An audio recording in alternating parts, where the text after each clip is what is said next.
Listeners, Season 2, Episode 20. And to my left here is the one and only Kim Evans, the fearless leader of the Boys and Girls Club. We're going to learn about what they do in our community, the impact they're going to be having for generations, and the impact they've already had for generations and generations of young kids from 5 years old to 18.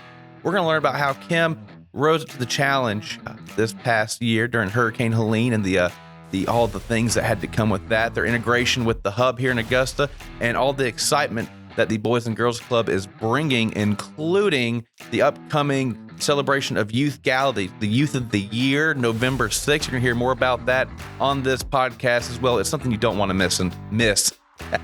Missing, I don't know what that word even is. Listen now.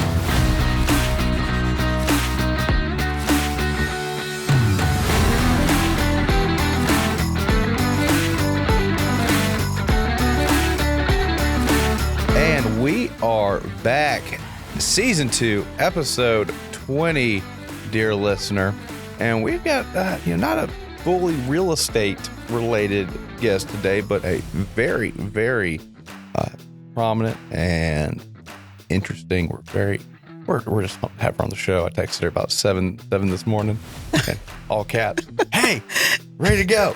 Here's what we're talking about. Kim Evans, everybody, the fearless leader for the Boys and Girls Club here in Augusta. Kim, how are you? I am well. I'm Matt, loving the blue. It's so great to be here. Thank you. I figured I'd dress in my Boys and Girls Club colors. We are matching. I did not know these are Boys and Girls Club colors, but the shirt spoke to me this morning. We should look good on camera together. We're going to be phenomenal. That's what's important. Hopefully the camera will decide to take 20 pounds off me one of these days, but we're going to leave dressed Still waiting on that trick. Kim, there's going to be some people who surprisingly do not know who you are, or at least do not know your background. And just who are you? How long have you been with the Boys and Girls Club? What were you doing before then? That's a personal question. Where did you come from? Were you born here? Just give us a little bit about your story.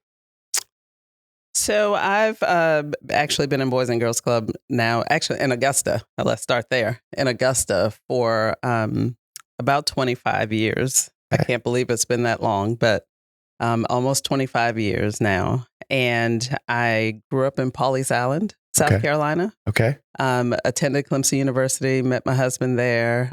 We got married and actually moved to Sioux Falls, South Dakota. So lived in the Dakotas for a few years. We're going to have some questions about that. Okay. It was cold. That's all there is to say. It was cold and literally picked Augusta off the map because of location. So it's been really great for our family and great for me. Okay. I'm an accountant by trade. So prior to working with Boys and Girls Club, I worked in the public sector, just as a controller, CFO, like in the manufacturing arena, and decided to stay home with my kids. Okay. Kids change things. It's funny how that happens, but I had one boy, and when he was 4 months old, found out I was pregnant with the second one. Oh, I know. Well, we just hit the 4 months with little Rex, so that's that hits home real quick. I couldn't imagine. Oh my gosh, surprise!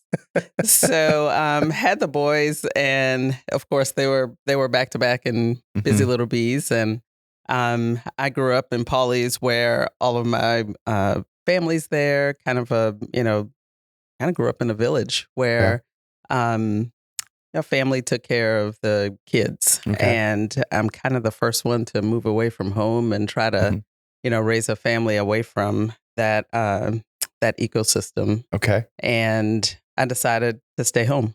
What are the boys' names? Jacob and Jared. And they're about 26, 27 now? No. They are 20 and 21.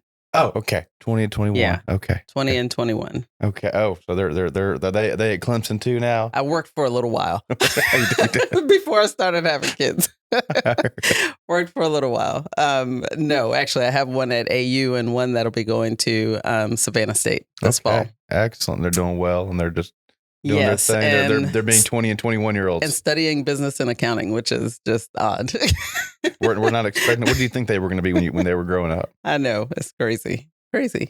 So staying at home, though, was never a thing for me. It's not necessarily what I wanted to do. It's certainly what I felt like I needed to do for my kids. And we all know that we make sacrifices for our families all the time. So I did that. Stayed home for about 7 years. And actually, when I decided to stay home, it really lasted 3 days, like the whole full-time thing. I stayed home 7 years, but I worked part-time because I just, just didn't want to be home all day. So that's when I started working for Boys and Girls Club. I was friends part-time with Boys and Girls Club. Yes, 5 hours a week, supposedly, which turned into 30 hours a week in 6 months and like basically full-time after a year. Those part-time jobs kind of become full-time jobs after a little bit, don't they, Bailey?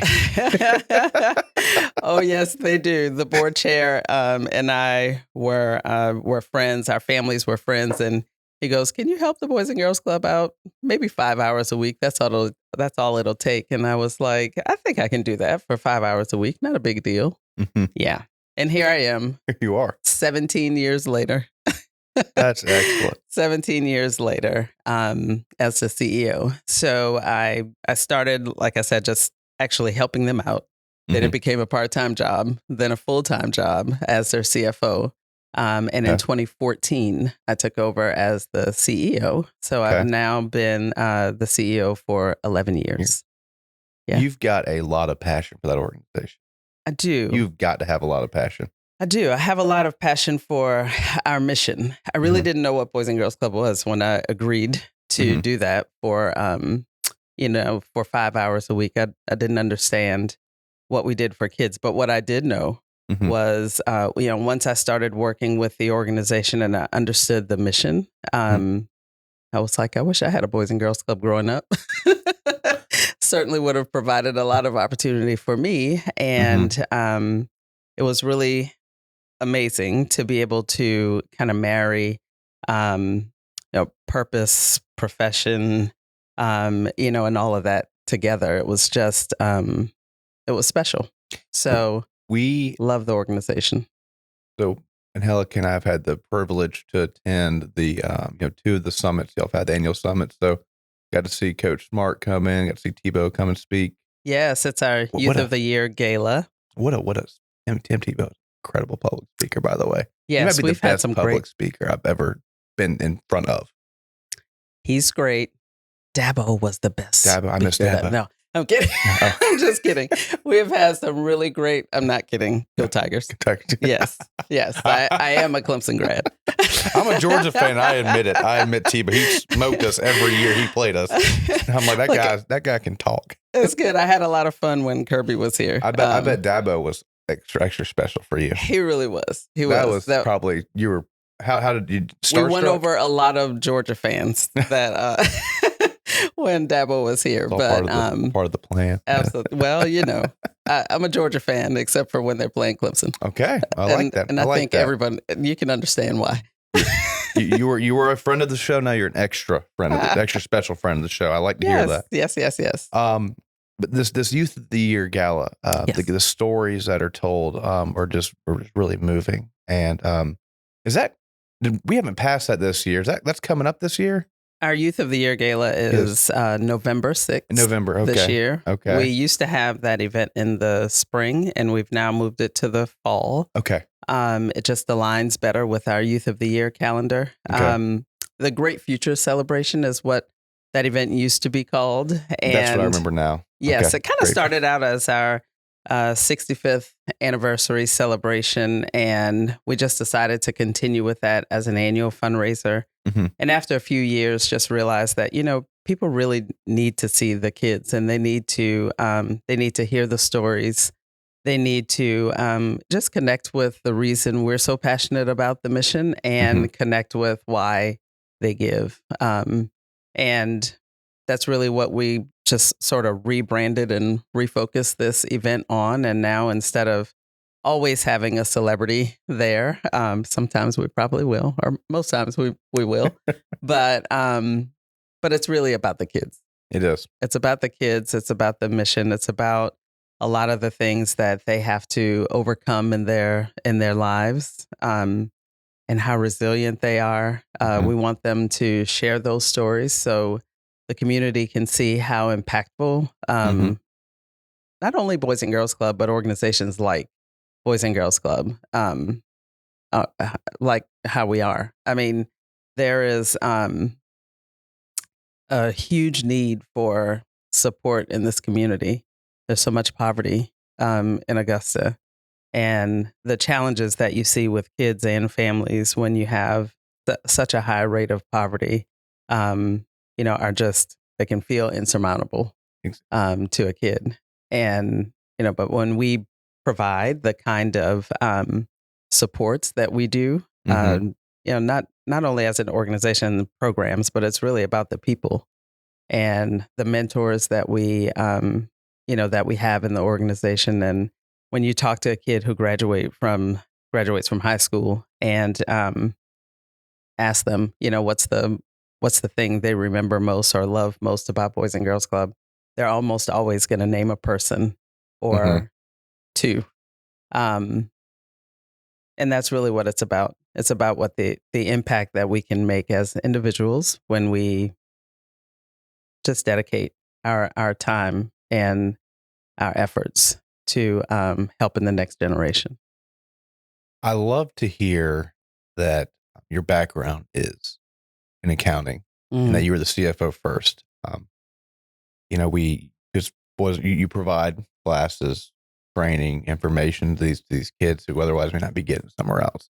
And on my side of things, what I see, and it's really tough. Real estate in general, there's a lot of numbers involved, and there's a lot of our capitalism is bread and butter in the United States, and in real estate, when you get a lot of players involved, there's a lot of opportunity for people to get taken advantage of. Yeah, and the lack of financial literacy, there are it's incredible. You'll have we'll get a phone call from somebody, and they will inherit a home from their grandmother. Their parents passed away, something unfortunate. And they have so many options. You have this incredible asset, and they just don't know what to do with it. And they just let it go. They don't understand how they can take advantage, tax perspective, how they can take that property and they can use as a primary residence, and how they can make improvements to it, and how that can affect their taxes, how that can affect their entire livelihood. And instead, they just let this thing go to waste. And it's not their fault, in my opinion. It's they just do not know what options are available. And I think that translates, the impact. I can just see the impact without even you having to tell me that some of these kids are getting from y'all's organization, and how that could.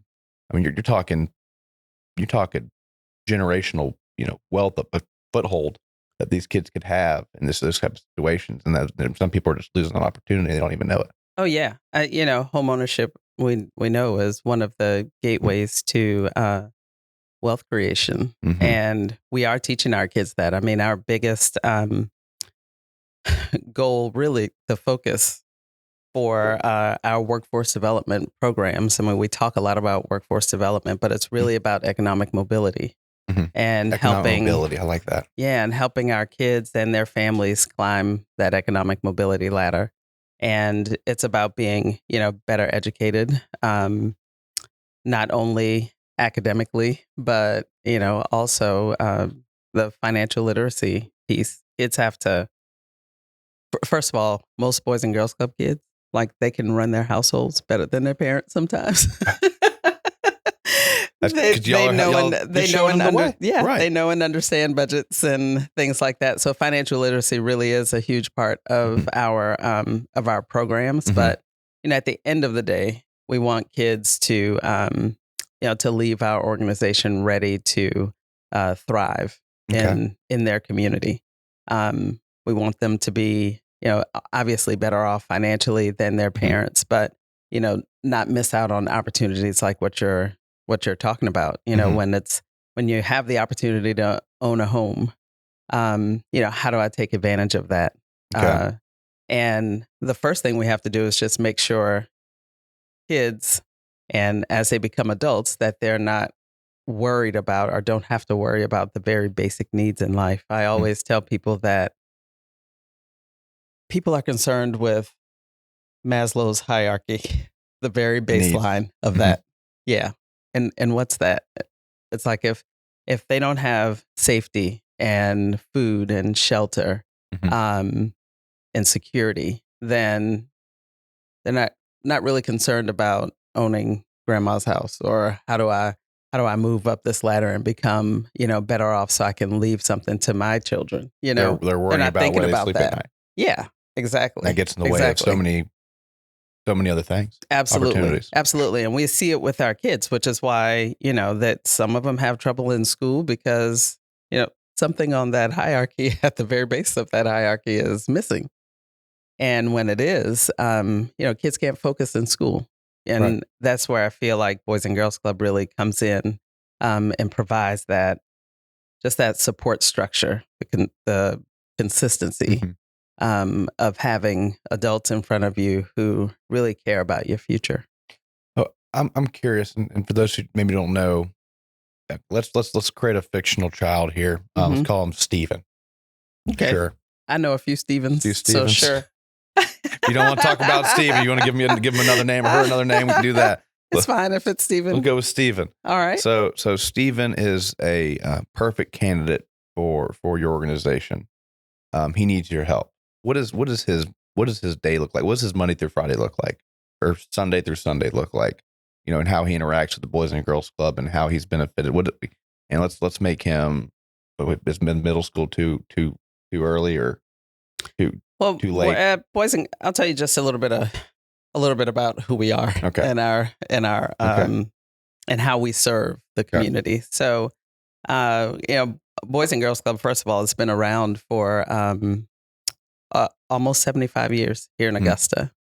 And today we're serving kids in 5 counties. We actually just opened up in Hancock County. So we are in Richmond County, Columbia County, McDuffie, Washington, and now Hancock County.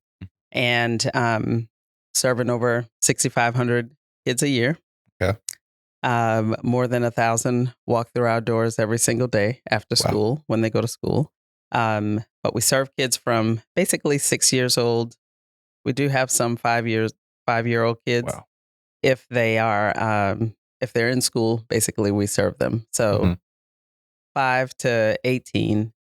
And our primary outcome areas are academic success, good character and leadership, health and well-being, and then life and workforce readiness. And those are the areas that we want to see kids thrive in.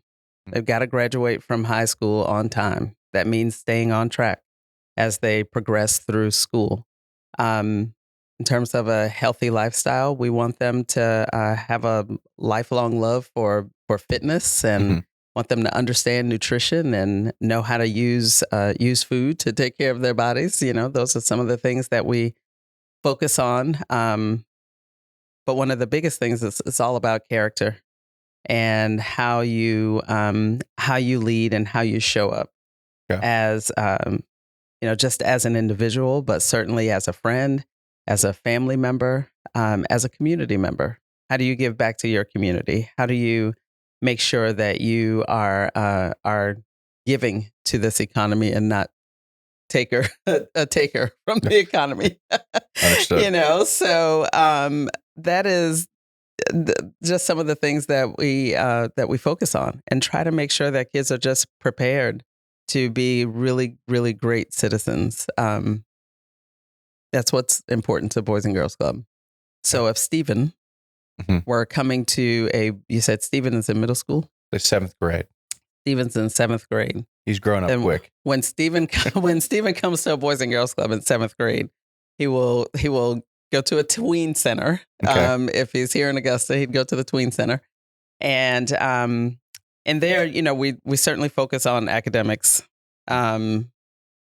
Again, you got to make sure kids are getting those gaps filled. You have volunteer tutors that come in, correct? There's like volunteer tutors. You have full-time staff teaching now? We pay all of our tutors. Okay.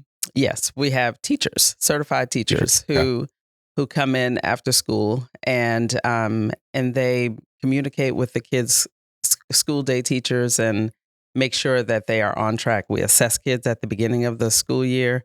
We collect their report card grades the first 9 weeks of the school year. We also collect report card grades the third 9 weeks of the school year, and we track their progression. Every day when a kid comes to Boys and Girls Club, we try to make learning fun.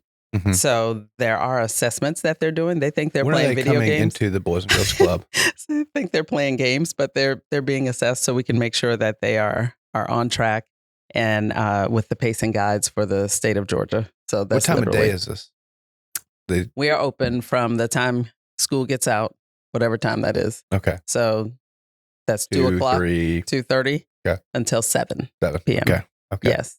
So after Yes. school. Okay. So they're going to school. Oh, yeah. Where It's- school they go to? They come on over.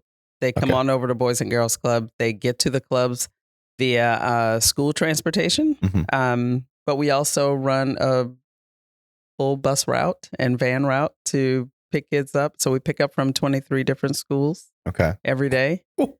So we have bus Maybe drivers and start a little bit vans before 2 and o'clock. yeah. The logistics for getting kids to the clubs can be challenging sometimes. But if we're on the bus route for Richmond County, they drop kids off. So that's really great. And if we have enough kids from one school, they'll bring full busload of kids to Boys and Girls Club. But that's how they get there every day. So they come straight from school. Either we pick them up or the school system will drop them off, and then parents pick them up in the evening. Okay.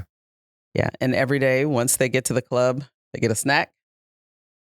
Very first thing, they get their afternoon snack, and then Nice. Get them nice, jazzed up. oh yeah, Ready to yeah, go. yeah. They're coming It's hungry. that, and then it's homework help. Yeah. So those are the two first things that we do. Okay. We try to make sure that that kids have the academic support that they need. So they'll do homework help, and after homework help, they rotate into different programs. You'd probably be surprised if you went and actually toured a Boys and Girls Club. You would see how kids move through all of the programs. We track everything that they do, so we know how many hours of physical activity a child might have, or how many hours of STEM, enrichment that they had in a particular week. So we track everything. We always say if we didn't track it, it didn't happen. No.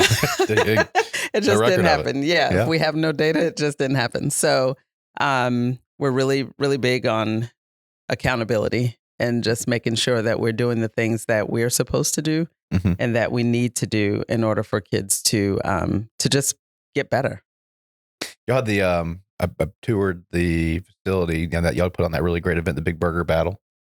Yes. Always a lot of fun. Burger Battle's always a lot of fun. Who won that this year? Just a few weeks ago, actually. It was. And Yes. I know last year,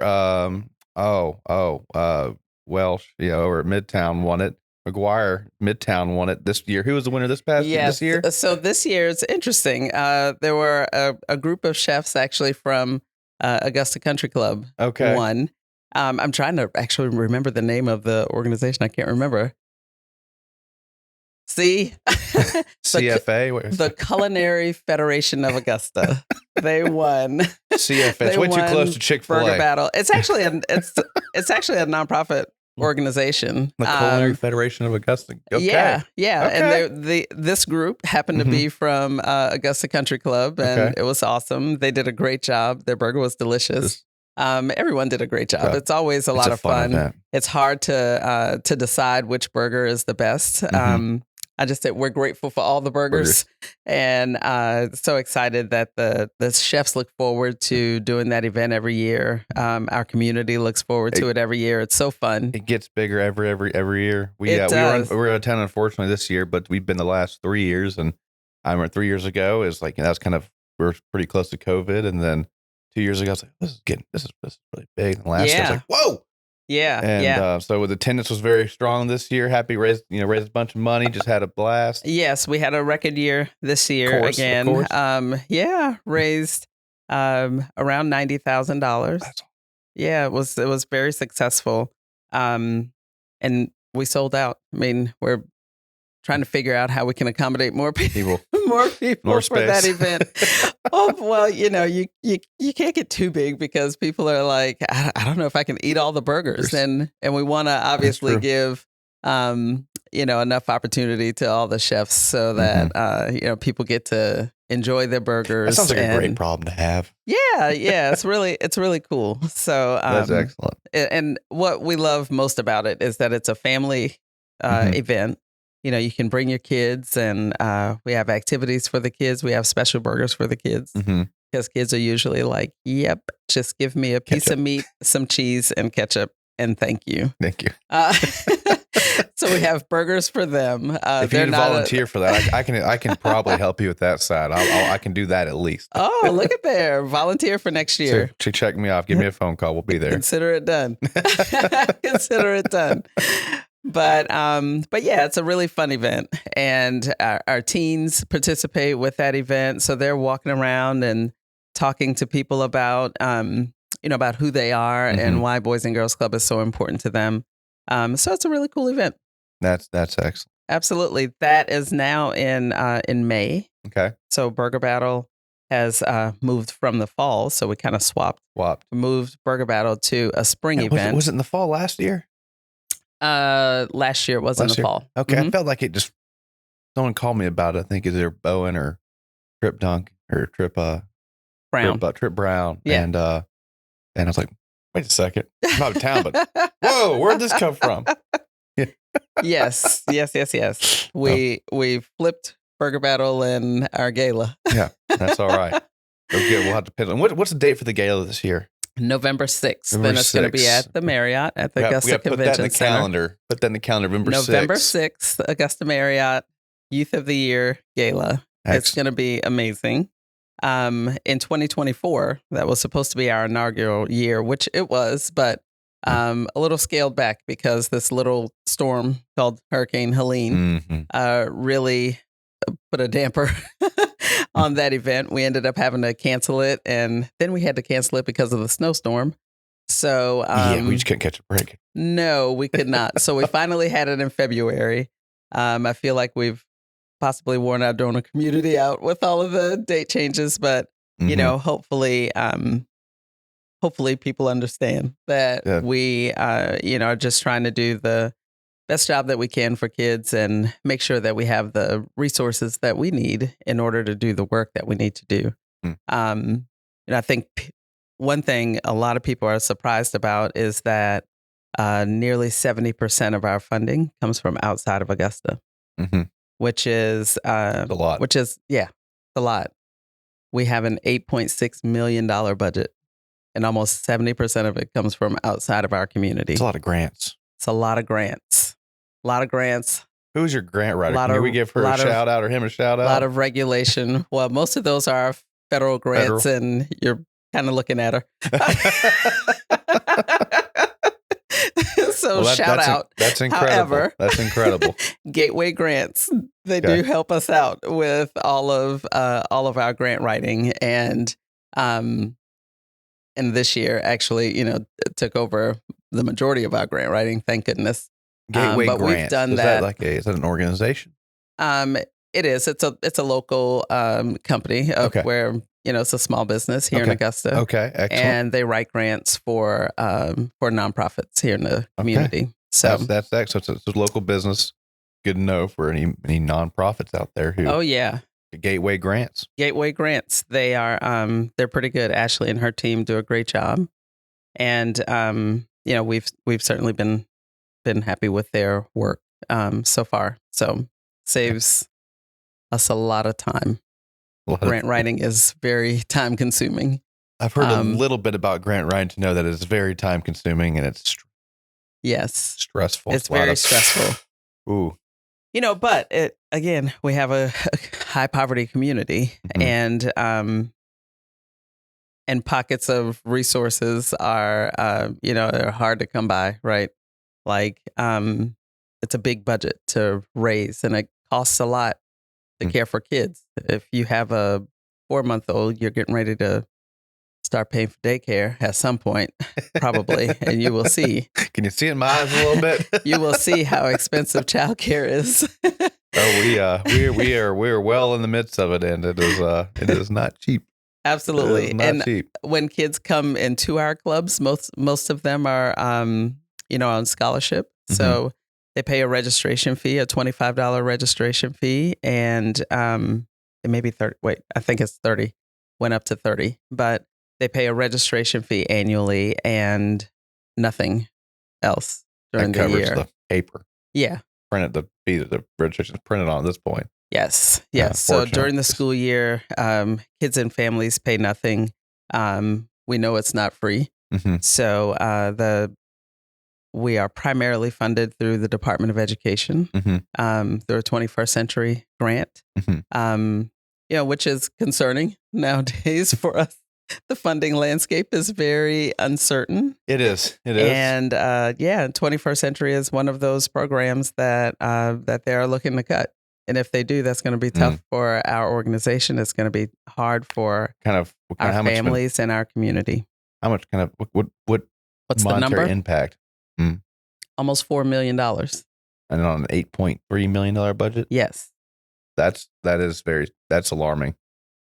That means we will not be able to serve a lot of kids, and that means cutting jobs. I don't know. Yeah, those are the only two ways to make up a $4 million gap.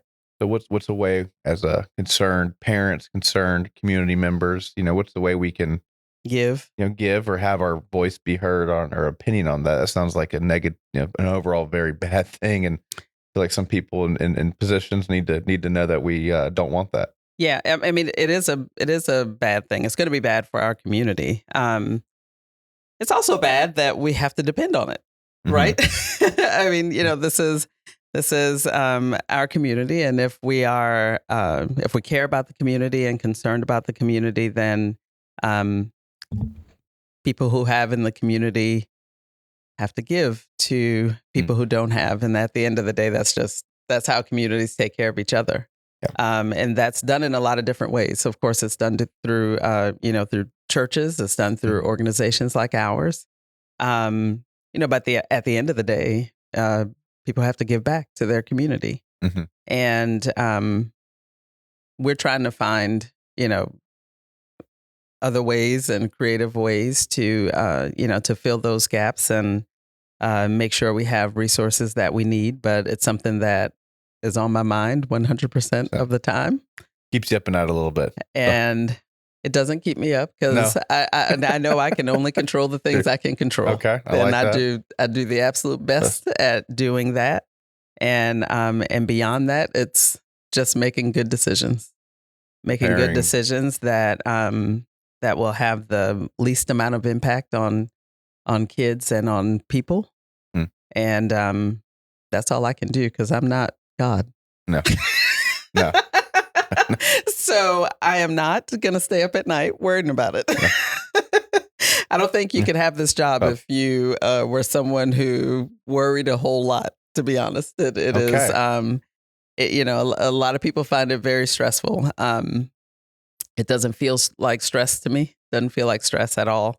Every day I look at it as an opportunity to impact kids. I love that. I love that outlook on. I love that. I love the attitude. I love the outlook. You're going to control what you can control. Yeah, I can only control the things I can control, and I've got to do the absolute best job at controlling those things. And I think we do that every single day. I don't feel like the sky is falling with our organization. I do believe that the community will rally if necessary. It's kind of necessary already, but we saw this during the big hurricane last year. Yes. And, yes. Time flies a little bit. And, but I did want to make sure, I don't think it got enough attention. I know you don't like talking about yourself and no one really likes to. No. But we need to congratulate you again. Y'all did that incredible thing. You got you and Kate got the award, and a few others for y'all's efforts at the hub during that. Congratulations on that again. It was really special. Actually, Augusta National selected us all as hometown heroes, and that was pretty special. But The hub was a critical resource, I think, for our community. And as you know, Boys and Girls Club was one of the founding organizations for, for that campus, and that that place, that community place, just became really important. The morning of September 27th, was it? 27th, 26th, 27th, 28th, one of the three. Yes. That Friday. Sometime between September 27th and 29th. Thursday night we went to Thursday that, I went to bed thinking, oh, who's Georgia playing Saturday? It's going to be a good weekend. And then we woke up that morning going, oh, we've got to go do something else. Oh, yeah. Yeah. we got to go and rally the troops. Yes. We woke up that morning, the hub board, which, is still technically the founding board. So Boys and Girls Club, Community Foundation, MCG Foundation, Augusta National, and then Stephen Kendrick. I can't leave him out. Don't leave Stephen out. No, because he was instrumental in actually making that project happen. He was my board chair at the time. But, the board members, got together for sure. And we were like, something has to be done. And the CEO of the hub, Brittany Poozer. I cannot leave Brittany out either. No, you can't leave Brittany out either. No, she did Your taxes just went up. She did a great job, through that process. But like it was, what did you say? Stephen somehow will still have to figure to make your taxes go up for almost forgetting him. Stephen was the kid. Stephen's the tax collector. Stephen's no. But like we knew we had to do something. And we all of a sudden knew that the hub was going to be, really important in terms of recovery and getting resources to the people who really needed it. So it was great. Location was great. We had the space to do the things that we needed to do and activate, and people like Christy and Kate. As well as a lot of others, they really. Oh God! I mentioned Christy earlier. We'll throw her in there. Yeah. Don't let her figure out. We love Christy too. Yeah. People gave of their personal time. If come out the ceiling tile, jump up. Absolutely. But we all had our own personal challenges, right? But we set those aside to take care of each other. And I think, whenever disaster strikes or whenever you have just a challenge, the community, a crisis, the best of people will come out. You'll just see people rise. It was a group text. I think something y'all mentioned. There was a big old group chat, and someone said, "Hey, let's go." And y'all were basically operating out of the hub for weeks. Several weeks. And actually, FEMA was also based at the hub, and they didn't leave until March. So, wow. In terms of the hub campus, that campus was activated for months. And like I said, it was a vital resource for our community. And I think everyone associated with the project, we were very happy that we had the resource, but thrilled that the community saw the value in it. And, I think it showed people what that place could be, especially in times of crisis. So it was a lot of fun to watch. It was a lot of fun to watch. It was just the impact was just incredible. Well, we had people from all over. The lines. I heard about the lines. I heard about just lines wrapped around the building, and we had people from all over come to help. I mean, we had folks come from Atlanta to actually volunteer at the hub. Yep. They called and they were like, "Look, the storm was supposed to come here, but now all of a sudden we see that our neighbors in Augusta are having a hard time, and I just can't sit and watch." So it was pretty cool. It was incredible to see.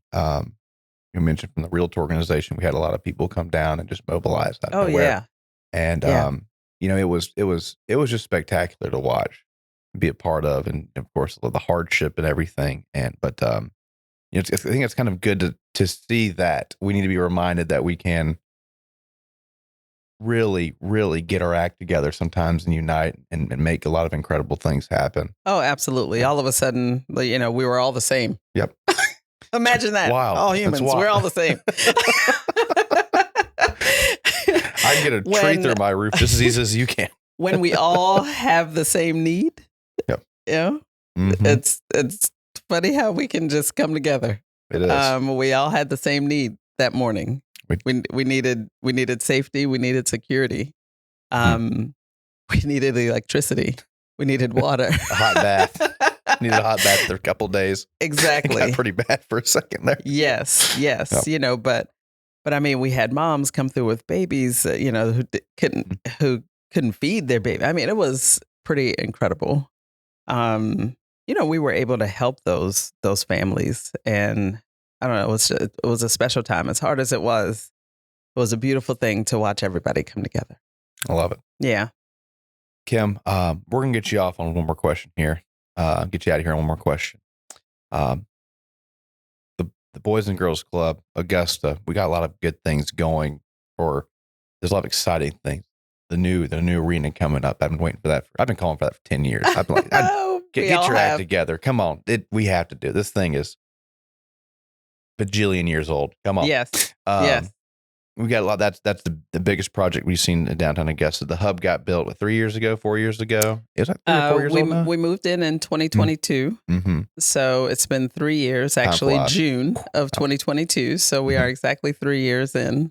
And this little city we have, and we get a lot of smack, and everyone's very critical of our downtown and our city. But I just see a lot of exciting things that have happened, and the landscapes changed. I just feel really pumped about it.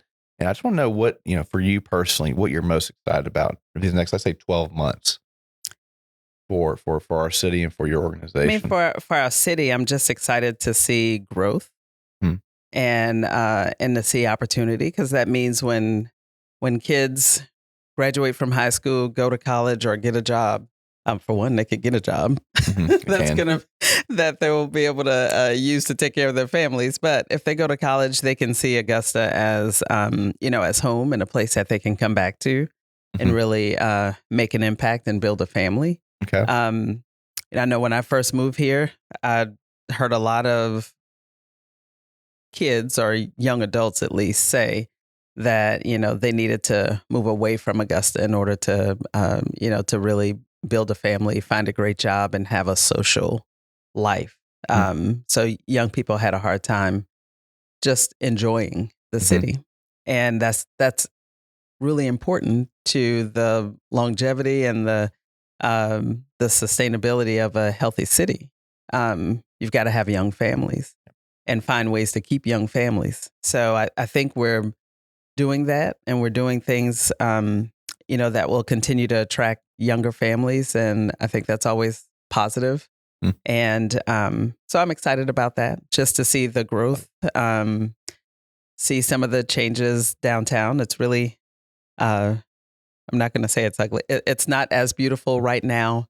The trees are coming back, everybody. Yes, calm down. It's not as beautiful right now as it once was and as it will be. The trees are coming back. Trees are absolutely coming back. There actually is a plan that we can all go and look at. You can. I don't understand it. And we can ask questions about it. Don't get me started on the trees. Yes.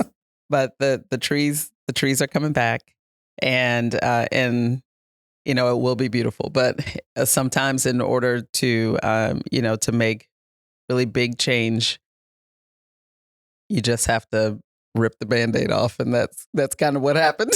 It is. I think they ripped the Band-Aid off. They ripped a lot of Band-Aids off. How many trees they moved? 50, 60, 70 trees? Yeah. We will be really happy to see the final product. It's a long project though, so we've got to exercise some patience as citizens of the city. But hopefully, when it's all said and done, we'll have a beautiful downtown, and something that everybody can be really proud of. I have nothing to do with that project. I just have belief in in people. You talk about things you can and can't control. We can't control that. We can't control that. No. I have seen plans though, so I do know that they're plans. I'm not just making that up. There are plans. It's not going to stay the way it looks now, but there's a process to it, and in building the hub and building some of my boys and girls clubs. I've been in construction, I feel like, since 2017. Yeah, so I spent 6 or 7 years just building buildings, and it is always a challenge. It's never on schedule, and you just have to have patience. Cost goes up the whole time you're building, and it's something that you've got to work through. So hopefully we can be patient and a little less critical, but find ways to help people enjoy the city while it is being transformed. There's contractors. They're like cats, herding cats. Yeah. Get back over there. Get the rough end done. Come on. Oh yeah. Oh yeah. Yes. But we love them. Yes. We love our contract. Yeah. We do. Yep. We do. Yes. They're listening. Maybe. See. Yes. Probably not. I am happy that they at least waited until after the Masters this year, after everyone came to the city, before they tore everything up. But that was good planning. We did that right. We did that right. It still won't look nice next year, but it's okay. It's all right. We've got to get through it. Yeah, we've got to get through it. But it's been a very wonderful 45 minutes. I'm very glad you got to come on. I'm very glad you wore the blue you did. I mean, this is perfect. This is gonna be great on camera. Yeah, there we go. I'm excited. Thank you so much. It's been a pleasure. Look forward to everything you're doing and that you've done and you're going to continue to do. And I think it's no doubt about it. Your organization's in very good hands. We're excited to see what's ahead of you. Well, thank you. Thanks for having me on the show. Really enjoyed our conversation. And to everyone listening, remember November 6th is our Youth of the Year Gala. Would love to see as many people there as possible because our kids really need us. Our kids need us, and our community will be better if our kids are better. Everything starts with the young people. Love it. Yep. Thank you. Thank you.